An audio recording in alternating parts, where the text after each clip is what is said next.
NEET paper leak के मुद्दे पर सीजेपी का प्रोटेस्ट लगातार छात्रों को अपनी ओर खींचता चला जा रहा है और नतीजा ये हो रहा है कि जिस तरह से उस मुद्दे पर राजनीति भी हो रही है, कुछ अराजक तत्व भी उसमें आ गए हैं। सरकार ने बातचीत, छात्रों की शक्ति के सामने बातचीत के जो रास्ते हैं पूरी तरह से खोल दिए हैं। प्रधानमंत्री ने खुद आधी रात को बाकायदा एक वीडियो मैसेज जारी कर उन्होंने छात्रों को आश्वासन दिया कि छात्रों के हितों से समझौता किसी कीमत पर बर्दाश्त नहीं होगा। एक नया कठोर कानून जो है वो जल्द ही सदन के पटल पर आएगा। लेकिन इस सब के बीच में राहुल गांधी का क्या? उन्होंने इस मुद्दे को शुरुआत से उठाया, सीजेपी ने फिर उसको सड़क पर ले आई, तो राहुल को लगा कि मुद्दा उनके हाथ से क्या निकल रहा है, उनकी जो गूंज है वो सुनाई नहीं पड़ रही है। लेकिन इस सब के बीच में क्या ये मुद्दा राहुल के हाथ से निकलता जा रहा है?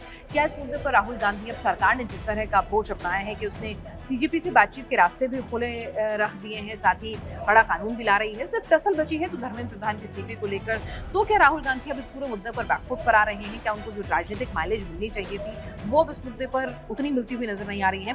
इन तमाम पहलुओं पर बातचीत करने के लिए हमारे साथ राजनीतिक विश्लेषक अमिताभ तिवारी जी इस वक्त मौजूद हैं। अमिताभ जी, बहुत बहुत स्वागत है। सर, अभी अगर हम देखें इस पूरे मुद्दे पर, कहीं ना कहीं ये तो क्लैरिटी आ गई है कि सरकार को भी समझ में आ गया है कि सड़क पर जो युवा है उसमें राजनीतिक गुटों के लोग भी शामिल हैं, अराजक तत्व भी शामिल हैं, वो सब अपनी जगह है, लेकिन युवाओं में एंकर है।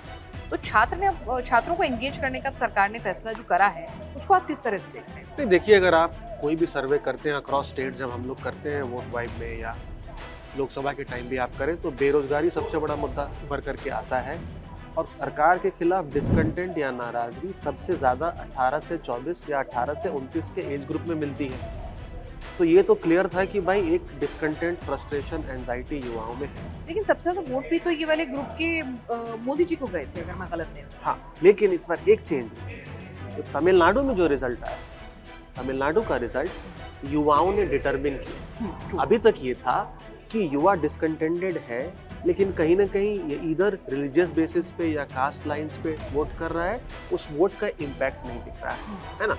और अब क्या हो गया कि तमिलनाडु के चुनाव में युवाओं ने दूसरे ग्रुप्स को भी इन्फ्लुएंस करके टीवीके के फेवर में वोट करा है। वो इंस्टाग्राम इलेक्शन था, भारत का पहला इंस्टाग्राम इलेक्शन था।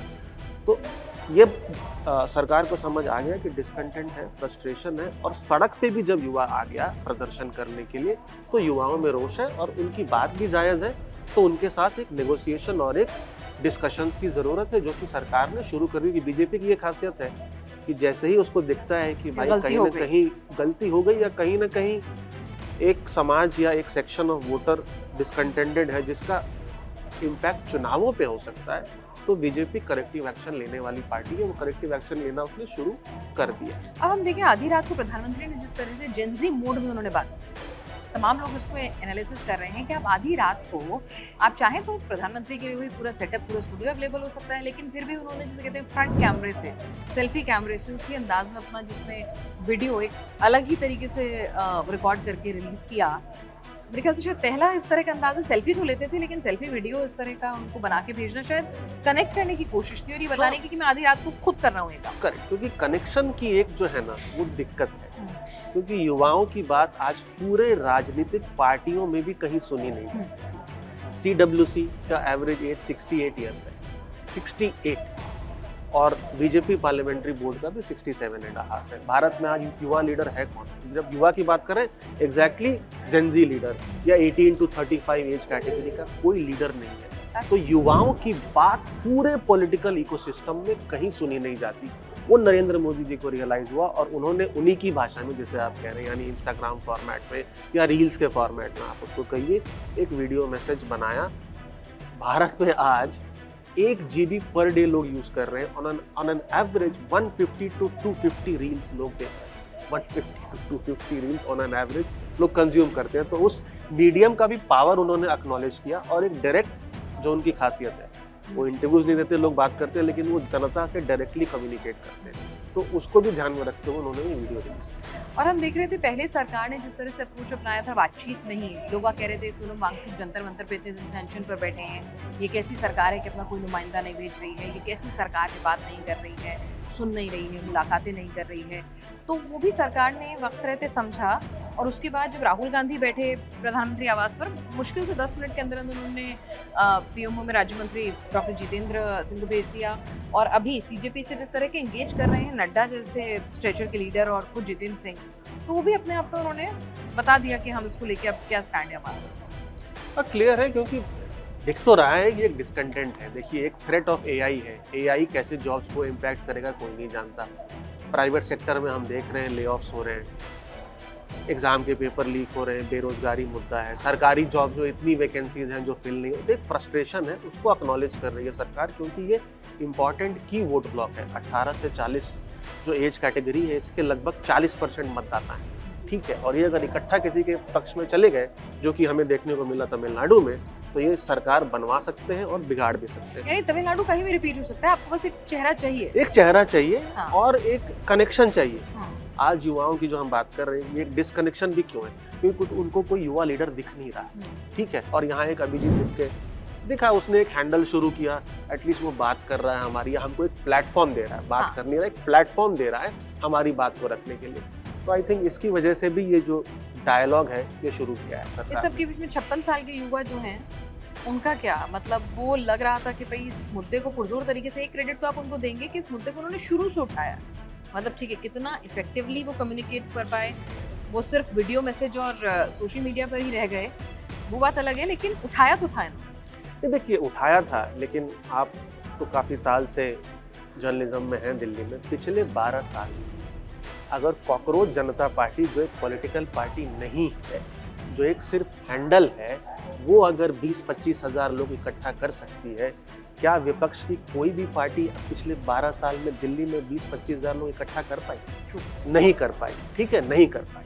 तो मुद्दा उन्होंने उठाया, लेकिन उस मुद्दे का ट्रांसलेशन या उस मुद्दे का एम्प्लीफिकेशन नहीं हुआ। That is number 1। छात्रों की गूंज जो कार्यक्रम है, उसकी कोई गूंज सुनाई नहीं है।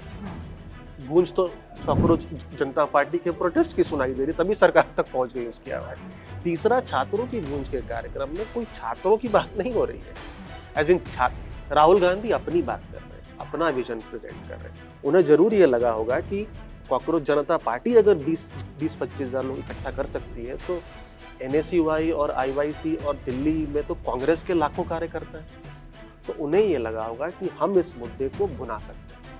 आप जब प्रधानमंत्री के आवास की बात कर रहे हैं, जब उन्होंने प्रोटेस्ट किया था, उस दिन उन्होंने आह्वान दिया था कि सारे लोग यहाँ आए। कितने लोग आए नहीं। फिर दूसरी बात हो गई कि आप रेटोरिकल बातें, फिर आप गांधी स्मृति पे शायद अगले दिन विपक्ष के लीडर्स गए।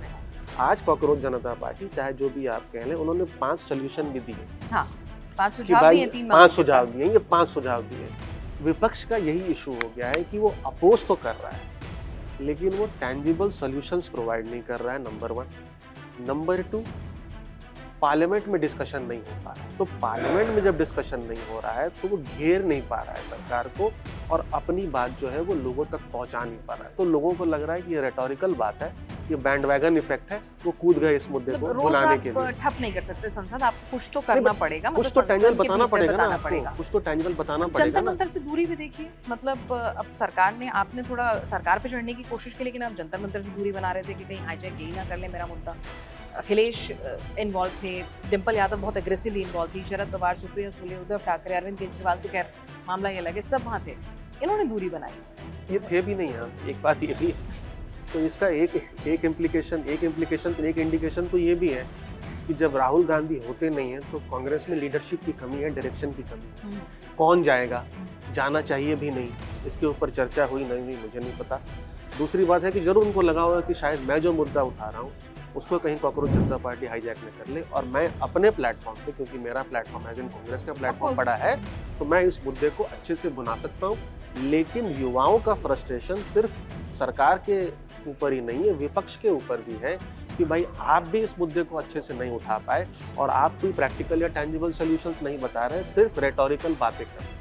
तो यानी जिस मुद्दे पर राहुल गांधी बहुत अग्रेसिवली सरकार को घेर सकते थे और दबाव बना सकते थे, कहीं ना कहीं ठीक है, आपने सुर्खियां बटोरनी प्रधानमंत्री आवास के बाहर धरना करके, एक जिसे कहते हैं एक स्मार्ट मूव, या आपने एक फ्लैश प्रोटेस्ट कर दिया, लेकिन अभी फिलहाल जिस तरह से सरकार ने एंगेजमेंट शुरू किया है और जिस तरह से सीजेपी ने अपने प्रोटेस्ट में कहीं आपकी डायरेक्ट इन्वॉल्वमेंट नहीं है, तो आप बहुत ज़्यादा इस मुद्दे पे फ्रंट फुट पे खेल रहे हो, ऐसा तो कम से कम हम नहीं कह सकते। आप उस मुद्दे को भुना नहीं पा भुना रहे, नहीं पाए। क्योंकि आपने कुछ सजेशन दिए नहीं, ना ही सरकार कोई ऑल पार्टी मीटिंग बुला रही है कि बेरोजगारी या के मुद्दे पे बात हो या नीट पेपर लीक कैसे सॉल्व हो। वो किससे एंगेज कर रही है? वो कॉकरोच जनता पार्टी से एंगेज कर रही है, कांग्रेस पार्टी या विपक्ष से।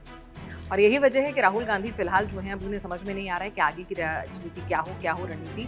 और अगले 24 घंटे बहुत महत्वपूर्ण होने वाले हैं कि सरकार अब क्या फैसला लेती है। सीजेपी की जो आखिरी और जो सबसे प्रमुख मांग है उस पर सरकार झुकती है कि नहीं झुकती है, लगातार नजर बनी रहेगी। लेकिन इस मुद्दे को लेकर राहुल की राजनीति पर हमारे एनालिसिस में आप हमारे साथ जुड़े, बहुत बहुत शुक्रिया सर। और आज के लिए विनाश का पंच में बस इतना ही। आप हमारे चैनल को लाइक करना, सब्सक्राइब करना बिल्कुल ना भूलें।